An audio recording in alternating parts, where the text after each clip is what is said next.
Hello everybody, it's Pineapple here, back with another video. So today I thought we'd take a look at one of Tearlaments' counters, since Tearlament is running around rampant in Master Duel, and that is, of course, Madolche. Um, if you're unfamiliar with why Madolche, works so well in the grave, there are a bunch of Earth Fairies and such, and get to play the Ishizu cards and Vernusylphs really well. Additionally, they specialize in graveyard control, which means that they have a relatively speaking good matchup against Tearlaments, albeit they are a lower power deck. They're still an underdog, but let's hop into the card by card. And before we do that, I just want to say this is probably one of the hardest decks I've ever had to learn. Maintaining your graveyard just with your resources and setting things up is very difficult. It took me at least like 3 hours just to get the basics. I haven't even, reached the tip of the iceberg on like this ceiling of this deck. So please keep that in mind. But first, let's hop in the card by card.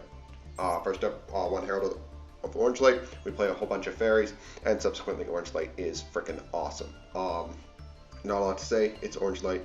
3 copies of Maxi. Again, it is Master Duel. You gotta play it. We then have 2 copies of Hoot Cake. Like all the Madolches, if it's destroyed by an opponent's card and sent to the graveyard, you have to shuffle it back into the deck. It's a mandatory effect. Additionally, you get to target a monster in your graveyard, banish it, and then if you do, special summon a Madolche monster from your deck, except itself. That is a hard once per turn, unfortunately. This card's fantastic, specifically to grab out our good buddy Gelato, but we'll get into that a little later. But yeah, Food Cake is great. It's not so much a starter as it is an extender and follow-up, so keep that in mind. We then have 3 copies of Ash Blossom, again, countering Maxi is awesome. 1 copy of Ghost Bell, which, funny enough, can be played under the Vernusylphs because it's Earth. We then have 3 copies of Vernusylph of the Misting Seedlings. This card is unbelievable. Its on-field effect doesn't matter, but you can discard it and 1 monster or Vernusylph card, and then you can't activate non-Earth monster effects for the rest of the turn, and then you add an Earth Fairy from your deck to your hand, except itself. And then you get to special summon an Earth monster from your graveyard. It is a hard once per turn, of course, because, this card would be absolutely bonkers if it wasn't. But you have a crap load of targets, including Angeli, which is 1 card starter, as well as Pudding Sessur and all the Ishizu cards, as well as, your other Vernusylph cards like Flourishing. We then have 3 copies of Madolche Vernusylph. Again, shuffle it into the deck, it's destroyed by an opponent's card. And when it's normal or flip summon, you get to add a Madolche from your deck to your hand. It is a starter, it's fantastic, it's 4. It gets us to Pudding Sessur. It's unbelievable. We then have 2 copies of Gelato. When it's special summon, you get to add a Madolche spell trap from your deck to your hand, but you must control a Madolche beast to activate and resolve this effect. That is Hoot Cake. That's our beast that we play so that we can resolve Gelato. So pretty much you want to be using Hoot Cake to summon Gelato. Sometimes you can summon out 2 Gelatos in 1 turn if you draw well enough, which is really good because it gets to your field spell and Salon. We then have 3 copies of Angeli. You contribute it, special summon a Madolche from your deck, and if you do, it cannot be destroyed by battle, but you shuffle it into the deck during the end phase of your next turn, and you can only use that effect once per turn. This card's unbelievable. Again, it's a starter. Additionally, it puts a card in grave, which is really useful for a combo down the line. I can't praise Angeli enough. It's just a great card. We then have 3 Pudding Sessur. The entire deck revolves around this card. Really, you gotta really hope that you don't get ashed on this, but it's unbelievable. If you have no monsters in your graveyard, you get to special it for free, and if it's special summon, you get to special summon a Madolche from your deck, but then you reduce its level by 1. We have a level 5 so that we can make a 4, but we'll get into why that's important later, but this card does everything for the deck. We then have 3 copies of Vernusylph for the Flourishing Hills. Like all the Vernusylphs, you can discard it and another monster or Vernusylph card, and then it does something. This one adds a Vernusylph card from your deck to your hand, except itself, and then you get to special summon an Earth monster from your grave. It's unbelievable. It searches Seedling, just really, really good. It extends. It's great. We then have 1 copy of Vernusylph at the Awakening Forest. This one is Foolish Burial for an Earth monster, which isn't as great, but it is just an extra name, another extender, etc., etc. Sometimes you want to put a Ishizu card in the grave. It does matter. It's fine. We then have 2 copies of Keldor the Sacred Protector. Again, it's the Ishizu cards. This is where the real synergy comes in. They're Earth Fairies. Just really, really powerful cards. Same with Mudora. It's an Ishizu shuffler. Our last Madolche monster is Madolche Pudding Cess. It gains 800 attack while you have no monsters in your graveyard. That's irrelevant. But it's literally just a vanilla. Its only value is that its name is Pudding Cess, and it's a 5. But moving on to our spell traps, we have one copy of Chateau. This card is unbelievable. It's literally a custom card. It enables so much dumb stuff and grind. When it's activated, you shuffle all Madolches in your grave into the deck, and then all Madolches on the field gain 500 attack and defense. And if a monster in your graveyard would be returned to the deck by the effect of a Madolche monster, you get to add it to your hand instead. Note that that does not mean that you can only add Madolches back. You can add the Vernusylphs back. You can add your hand traps back. Just unbelievable. You can use Glass Souffle to add back to essentially, loop Maxi, Ash Blossom, Bell, Herald, whatever you want. The Vernusylphs, which are insane for advantage, and in a grind game, just unbelievable. This card is so stupid. I can't believe it's a real card. We then have one Madolche ticket. If another Madolche card you control or in your graveyard is added to your hand or shuffled into the main deck by a card effect, you get to add a Madolche from your deck to your hand. And if you control a Madolche Fairy, you can special summon the monster from your deck in attack position instead of adding it to your hand. Just a really obnoxious card in the grind. It just like says win grind games. Can't really stress enough just how good it is. One copy of Salon. During your main phase, you get to special summon normal summon, a Madolche monster in addition to your normal summoner set. And if a Madolche card you control or in your graveyard is added to your hand or shuffled into your deck by a card effect, you get to set a Madolche spell trap directly from your deck. That is a mandatory set, which kind of stinks, but just, again, unbelievable card. Just does so much for the grind. 2 copies of Colipie. Again, we are sort of mid-rangey combo deck, so Maxi does fuck us up. One Promenade.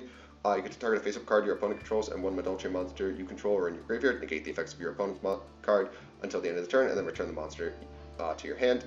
Additionally, you can banish it from your grave and then target a Madolche Xyz and attach a material from your hand, deck, or graveyard to it, which is just, awesome. But I really can't sing this card's praises enough. It just lets you, negate whatever. Nice droplet, nice whatever. It just says no. It's an Omni negate. It's fantastic. We then have 2 copies of Queen Tearlaments. It has you detach material from this card, then you target up to 2 Madolche cards in your graveyard, shuffle them into the deck, and then you get to shuffle cards your opponent controls into the deck up to the number of Madolche cards returned. Tearlaments is unbelievable. It's a non-targeting, non-destruction form of removal, which is just really, really good. We then have 1 copy of Abyss Dweller. Abyss Dweller, we're in tier format. It's hard to make, but it mostly relies on the Vernusylphs, but you definitely can do it. I have done it. It comes up very rarely, but again, you do have a pretty good rank 4 engine, so Dweller's great. We then have, of course, 1 copy of Baguska. Plan B is great. 3 copies of Glass Souffle. You can detach material from this card, then target a Madolche monster on the field. This turn, that face-up monster is unaffected by monster effects except its own, and if a Madolche card is sent to the graveyard while this card is on the field, you get to shuffle 2 cards from either graveyard into the deck. And you can only use each effect once per turn. It's a non-targeting shuffle, which means that it kind of plays around the shufflers. You always get to hit something you want. We then, of course, have 2 copies of Pudding Chocolate a la Mode. You can Xyz summon it by using a rank 4 or lower Madolche Xyz you control as a material. And once per turn, you get to target a Madolche card in your graveyard, shuffle it into the deck. And while it has Pudding Cess, which is the 5, as a material, when a monster Madolche card is shuffled into the deck, you get to detach material from it, special summon a Madolche monster from your deck in attack position or face-down defense position. So essentially, the only reason that we play Pudding Cess is because it enables us to make use of Chocolate a la Mode's effect. We then have, of course, 1 copy of Divine Arsenal AA Zeus. It's an Xyz deck. It's fantastic. It's Zeus. We then have 2 copies of Madolche Fresh Sistart, and when it's pointing to a Madolche monster, Madolche spell traps you control can't be destroyed by battle or card effects, and neither player can target them with card effects. It's just a really good protection for your back row. It protects them from sweepers, which are, very prevalent. If it would be destroyed by battle or card effect, you can shuffle a Madolche monster from your graveyard into your deck. Again, just it protects itself, it protects your back row, just a really obnoxious card. 1 copy of IP Masquerena, just as to do stuff with your spare material. And 1 copy of Ausa the Earth Charmer. The shufflers are everywhere, just get free material. And then 1 copy of Crusadia Aphromax, just because we need a target for IP. So with that, let's hop into the games. So I promised you the ability to beat Tearlaments, and that's what we're going to do. So we'll start with Pudding Cess, who we will special out. We'll trigger Pudding Cess. They'll of course chain Havness because, why would they not open it? At the time of recording, I was testing Madolche Knights. It's just a counter trap. It doesn't really work as well as you would hope. So we'll grab out our 5. They'll trigger a Guido here. We'll both mill 5. Fortunately, we hit a Shuffler. They hit Havness. and Celiac, which are two pretty good ones. So they'll trigger both in sequence. We will chain Mudora, of course, because we don't want them to, make Rook on our turn. So we will put back their Havness and attempt to put back their Shuffler, to which they will chain and their own Shuffler. So from here, we will proceed to resolve the chain, and of course they will get no value of this other than adding a Merlin. So from here, we are free to play essentially for free, as they have no more interactions. We will overlay for Tiramisu, as we don't need to go into Glass Souffle first, and we will proceed to use Tiramisu to shuffle away their Havness here. We will then rank up into Chocolate a la Mode, and we will use Chocolate a la Mode to recycle our Pudding Cess, as well as then subsequently summon out a card. We'll grab Hoot Cake here, and we will banish our Vernusylph of the Mystic Seedlings, and then we will proceed to trigger Messenger Lotto. From here, we'll grab Salon on, and then we will normal summon a second copy of Messenger Lotto. Again, at the time of this recording, I was testing different builds, and this is not what I came to the conclusion to play. But again, the point is that we beat Tearlaments. We will link off for Fresh Sistart and proceed to trigger our copy of Glass Souffle here in order to put back two cards. From here, we'll put back their Orange Light. Hopefully, they top deck it so that they don't have anything good to do. And we will set Pomegranate as well as normal summon this Keldo so that we have an extra shuffler on field. We'll set the Knights that I realized is ass and it's not going to come up. They will proceed to start with Keldo and they will pitch the ball. They'll grab Keldo, they'll trigger Agido, and we will trigger Glass Souffle in order to have our shuffle online. When they do, they'll trigger Havness and Mill 3, and then we will proceed to both Mill 5. They'll trigger Heartbeat, and we will proceed to attempt to shuffle it away. Unfortunately, they're stupid and will kill back our unaffected monster, and we will put back their target and one of their shufflers. They'll normal summon Rhino, which is a pretty good one. They'll send Sheeran, and we will proceed to Mudora for us since their Agido milled another one. We'll put back a whole bunch of cards, and then be forced to trigger Salon here. Which really sucks for us, but fortunately they're not going to make Zeus because they're kind of dumb. They will trigger Merly and Scream, which is pretty good, and we will, Keldo this because we don't want them to have anything of value. From here they'll grab Celiac and proceed to go to battle. Why they didn't make an Xyz to, Zeus me, I don't know, I don't understand. We will proceed to protect with Sistart twice, which is great for us. From here they'll go to main 2, they'll make Bakuska. You could have done this first and then Zeused me for my entire life savings, but I guess you're not that smart. Which is great news for us. We have an out to pretty much everything, and now that we've drawn Flourishing Hills, the game is essentially over. We will proceed to negate Bakuska and add back Hoot Cake, and they will proceed to attempt to Celiac us. We will Glass Souffle targeting our Link, and they will send their Sheeran. We really don't care here. There's nothing they can make that we can't play through. They'll trigger Sheeran, and we will trigger Salon. They'll grab Kit Kalos, and they will send a Merlin. They'll make Dragos Tapelia. We really don't care what they do. Whatever they make here, we can play through. It doesn't matter to us. We'll get our extra normal. They'll immediately fire Drago for some reason, and we will proceed to Flourishing Hills to grab Seedlings, and we will special out Pudding Cess. We'll grab Tiramisu, and we'll just proceed to shuffle their entire board away. From here, the game is essentially over, as we will proceed to get rid of, Celiac and Drago. We'll rank up into Chocolate a la Mode, and from here we'll put back our spell, and then we will proceed to grab out another Messenger Lotto. We'll grab back our Trap, and then flip Chateau. From here we'll just shuffle all of our stuff back in the deck. We'll grab out an Angeli and overlay for Glass Souffle. We want to get in for as much damage as possible. And from here we'll just get in for pretty much lethal. It's a little short, but it doesn't really matter. The only thing we can save them is exactly Perlarino and then milling the gods, but they're not going to do that. And we will proceed to essentially win here. We'll fire off Glass Souffle in order to add back our Ash Blossom, so that even if they get Planet, there's just nothing they can do. As well as adding follow-up and Angeli in the event that they, can somehow play through Ash and a negate. They will concede, and let's hop into our next replay. So, our next replay is mostly designed to show how even if you get, really damaged when your Pudding Cess gets impermed, you can still play through it sometimes. We'll start with the Vernusylphs. Flourishing Hills is fantastic. We'll grab out Messenger Lotto, we'll normal an Angeli, we'll trigger Angeli for Pudding Cess, and get impermed here. This is completely fine as we have all the extenders in the world to play through it. Regardless, it really sucks that she did get impermed, but whatever. We'll grab ourselves my Royal Angeli, which I'm very proud of. We'll proceed to get out another copy of Messenger Lotto. We'll grab Salon. We'll fire off Salon, and from here we will overlay for Glass Souffle. And then We'll fire off Glass Souffle in order to trigger our Salon.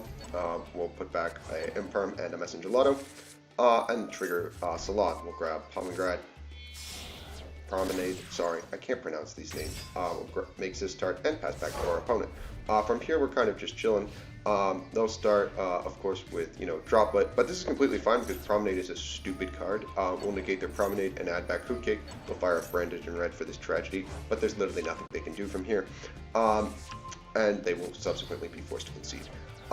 Again, the point wasn't necessarily to, show me bullying a branded player who didn't draw BF. It was mostly to show that you can still play through things even if Pudding Sis gets, hit. So our third match is up against Sprite. I just wanted to demonstrate that even though, you're made to beat Tier Element, you can still beat decks that aren't necessarily graveyard decks. We'll start with Madeline. We'll grab a Hoop Cake and special out Pudding Sis, as well as our level 5. We'll go to Glass Souffle. We'll fire off our Vernusylph, and we'll grab Awakening in the Forest, and special back our Hoop Cake. We'll Awakening in the Forest, pitching our Angeli. We'll send a Medora here, special out Angeli. We'll fire off Angeli. We'll grab Messenger Lotto. From here, we'll get Salon. We'll fire Salon, grab Hoop Cake, banishing the duck. We'll grab a second Messenger Lotto. We'll grab Chateau, and then we'll proceed to overlay for Fresh Start. We'll make Tiramisu here, fire off our Field Spell, and then trigger Salon, set Promenade, and pass back to our opponent. From here, they will start, of course, with live twin things. They'll add Lila, and then proceed to normal Kiss a Kill for some reason. They'll special blue. We'll ash this. We're completely fine with this. They'll overlay for Gigantic. From here, we will fire off this copy of Glass Souffle. We'll trigger Glass Souffle. I should have, not added back this Madeline. I shouldn't have even done anything with her, but I'm kind of stupid. We'll set Knights here. Again, don't play it. It's not a good card. I was testing it. From here, we'll bounce our Glass Souffle and negate Gigantic, and they will concede, which is the right call. We have game on board for next turn. Yeah. So, we're back with the deck. So, the first thing I want to mention is it's really hard. It took me a while to learn it. I said that earlier, but again, it's not an easy deck. I would recommend it though. It feels very, good to play. It's very consistent, I should say. It's also enjoyable. I can't stress enough just how much fun this stupid dessert deck is. But yeah, I very much enjoyed it. There's probably going to be more content coming out on this deck by me specifically. So if you like this content, make sure you like and subscribe, and I will see you guys in the next one.